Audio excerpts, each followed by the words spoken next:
pastor in her absence. Giving honor to all the ministers and the elders in their respective places. Elder Scott in their respective places as the overseer for this event. I am going to be very brief and short and sweet in regards to when it pertains to being single, saved, and satisfied.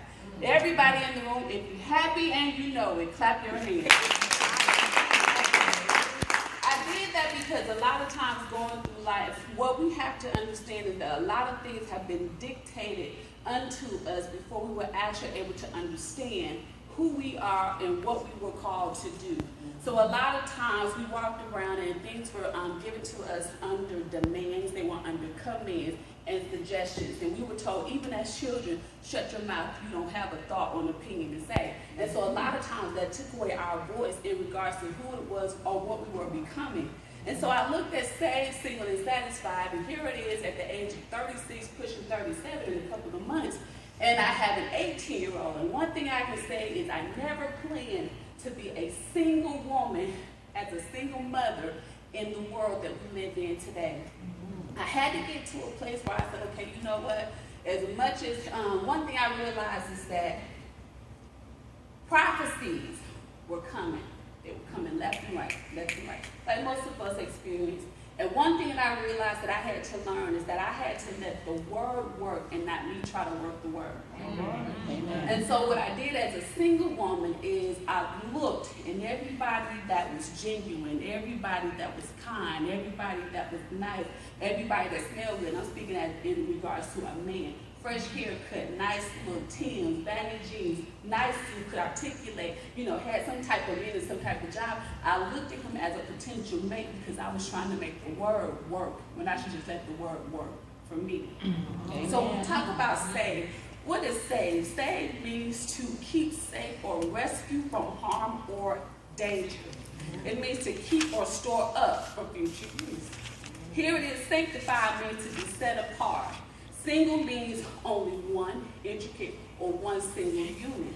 When we talk about being single, saved, and sanctified, one thing that comes to mind that I think about is the ability to do whatever we have in this season without being barred by a lot of constraints and restrictions. Mm-hmm. One thing that I've come to embrace is my freedom to come and go.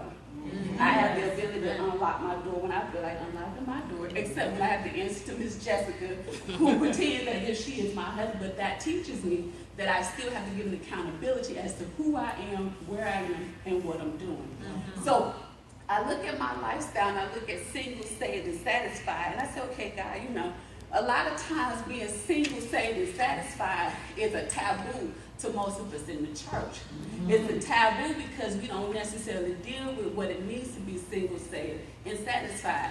We all intricately have a desire to be connected or to be in relationships. Mm-hmm. And so we get to a place in our life where we say, okay, you know what? I'm 28 years old, I'm 29 years old, it's time to be married, I'm tired of being alone. And so we search for that part of our lifestyle, not really realizing that as a single person, it is actually a gift to be single. Mm-hmm. Here it is, gift. That's something that's given to us. It's a treasure.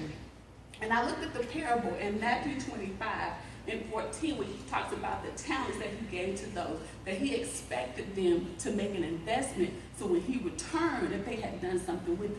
It's the same thing with our singleness. God has given us this season to make investments. He's looking for the return before he connects us with somebody who will quadruple who we are and what God has already invested in us. So we look at single and we look at purpose. We say, what is purpose? Purpose means to be intentionally created for a particular reason, season, or being. So when we look at our purpose, and we look at what am I created for? One thing that I look at when it comes to purpose is someone will ask me, so how do you figure out what your purpose is? What are your purposes? What is your purpose? What is your purpose? Purpose to me is connected with passion and potential. Purpose defines who I am and not what I am. Amen. So my current state or my current situation is current, but it's not my conclusion. Okay. So here it is, you look at being single, and I'm reminded about the lady who was caught in adultery. And one thing that we look at in our lives, adultery to me necessarily does not mean that I have to be in a physical act. It can be in my mind. It can be in the time that I do not spend, or time that I spend somewhere else that I should not be spending my time.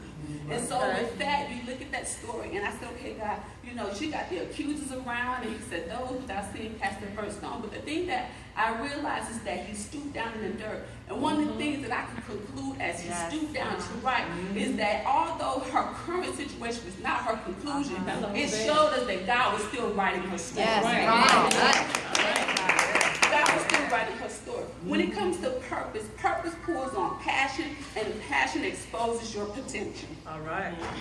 One thing about purpose and passion and potential is that when it's really there and it's really innate, there's no way to quench that fire. Jeremiah says it's just like fire shut up in my bones. Even though he tried to deny who he was called to be and what he was called to do, it would not let him rest. It's the same for the most of us. We are potentially, and we have purpose, and we have passion locked on the inside of us, and God is trying to get us to pull that out and operate in this season of singleness, whether you're single by widow, whether you're single by just being single, or whether you are single by divorce. And so when we look at that, walking in our purpose, we have to realize that being a single woman, singleness is a setup, not a setback. Okay? It is a setup and not a setback. A lot of times we look at, well, I'm single, I can't do this. I'm single, I can't go here. It allows you to be set up for the very things that God has created and grafted in the palm of his hand and etched for you to do and be in this earth, in this season, in this time. And so one thing that I realized is that when I ask everybody to, if you're happy and you know it, clap your hands. A lot of us reacted and never replied. And that's what happens with our single life, is that we react to being single and we don't reply to it. We reply or we react with the disgruntled. We reply or we react with, wow, Lord, I'm here and I've been waiting. I'm 40 years old. I'm 42 years old. And God is simply saying all you have to do is reply to the fact that I've gifted you to be single, operate in that season, and continue to move forward. Once we get to a place where God says, okay, you've mastered, you have invested, you multiplied this season of singleness, now I can take you to the next level of covenant relationship with the opposite sex. And so when we talk about passion pulling on the purpose, and purpose exposes our potential, one thing that I realized when it comes to being happy and joy, they're two different entities. Joy is internally, happiness is externally. One is contributed to an external factor, one's contributed to an internal factor. The Bible speaks of happiness over 28 times, but it speaks about joy 165 times. But it also speaks of fear 385 times. When you look at how often the Bible speaks of fear, joy, and happiness in comparison, God understands and he knows that a lot of times we become more fearful in operating in who we are than we find joy. 365 days in a year, but fear is mentioned 385 times. So God knows you need that extra push to let you know, fear not. Move forward. Operate in who you are. Be who you're supposed to be. And there again, being single, saved, and satisfied is not a taboo. It is a treasure. We have a treasure in earthen vessels that we're supposed to operate in this season until the Lord pulls us to a place where we can operate in covenant. And until he can pull us to operate in covenant, we have to understand our value. True. Being single, saved, and satisfied, our value puts us in a place where it makes us vulnerable. Yes. In that place of vulnerability, you have to be careful and watch out for the value shopper. One thing that I see when it comes to the value shoppers is those that understand. I'm talking about from the opposite sex. I'm talking about male testosterone, facial hair, break it down, swag, walk. Break it down. They understand our value just as much as we understand ours. But if we don't have purpose and can't identify where we're going, well, let every value and bargain shopper that comes by take process and take a part of our life. So when it comes to being single, saved, and satisfied, we have to understand that we are the source. They are the source. A man is the source of our extraction, but we are the favor factor to their functioning. And so you have to learn your identity, know your value before you can be connected. I've gotten to a place where I allowed God to tell me yay or nay. Amen. When I got to the place where I understood who I was, what I was called to do, I understood my authority, I understood my gifts, I understood my talent, and I understood then I can't be connected to any and everybody. That's right. Okay, that's right. So when it comes to your satisfaction speaks to the appetite and not your hunger. That's Yeah. right. There is a difference.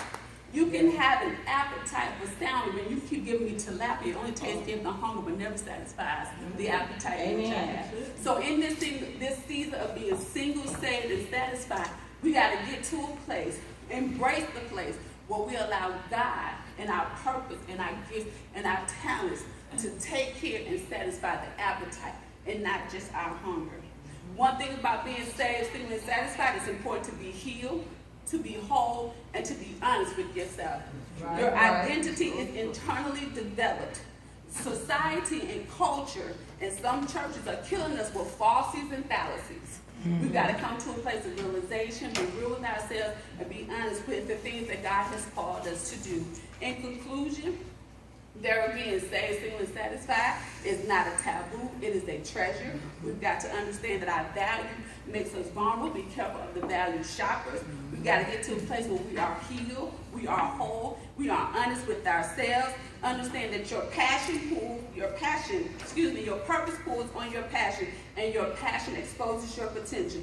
In this day and time, you got to choose heads or tails. Will I go forward or will I continue to move backwards? It's a choice that you have to make. And so with being single, saved, and satisfied, I can't take the chance of making a choice that compromises my covenant and chokes the life out of my purpose. Amen.